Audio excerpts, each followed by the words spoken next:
Un château à vendre, avec à l'intérieur son mobilier et ses archives, un patrimoine exceptionnel, mis aux enchères. Parmi les pièces remarquables, ce portrait du comte de Suzanais, général des guerres de Vendée, un cadeau de Louis XVIII à sa veuve pour service rendu à la couronne. À côté, le cordon rouge du général. Ce sont ainsi plus de 600 lots qui doivent quitter le château de la Chardière. La famille de Suzanais, vieille famille vendéenne, se sépare de son héritage qu'elle ne peut plus conserver. Maintenant, c'est une page qui se tourne, et puis il y a un moment, malheureusement, où ça s'arrête, on ne peut plus entretenir.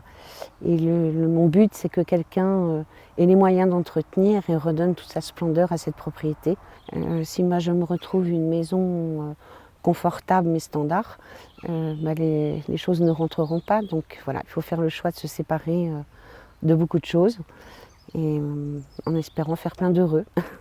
Une des bibliothèques connues pour être l'une des plus complètes sur la Vendée militaire, de la vaisselle, des chaussures d'enfants de la famille datant de la moitié du XIXe siècle, tout doit partir. C'est le souhait de cette famille qui est longtemps restée attachée à sa commune de Chavagne-en-Paillé. C'est une famille qui est là, qui est présente depuis plusieurs siècles, qui a fait beaucoup de choses pour Chavagne. Au niveau des écoles, au niveau du sport, enfin tout ce qui était très social. Ils sont beaucoup occupés de leur commune, ils l'aimaient profondément. Et puis il y a un autre personnage quand même très important de la famille, qui est Hélène de Suzanais, ma grand-mère, qui a fait de la résistance, qui a organisé la venue d'enfants juifs sur Chavagne pour les cacher.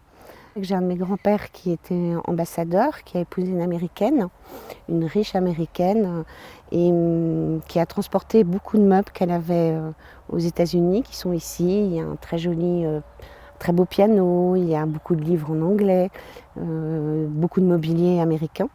Donc c'est vrai que c'est assez atypique pour une vente de château vendéen de trouver ce genre de mobilier. Donc je pense que il y a certainement des décorateurs et des amateurs d'art anglo-saxon qui seront très contents de découvrir certains objets. La vente se déroulera ce vendredi et ce samedi sur place au château de la Chardière.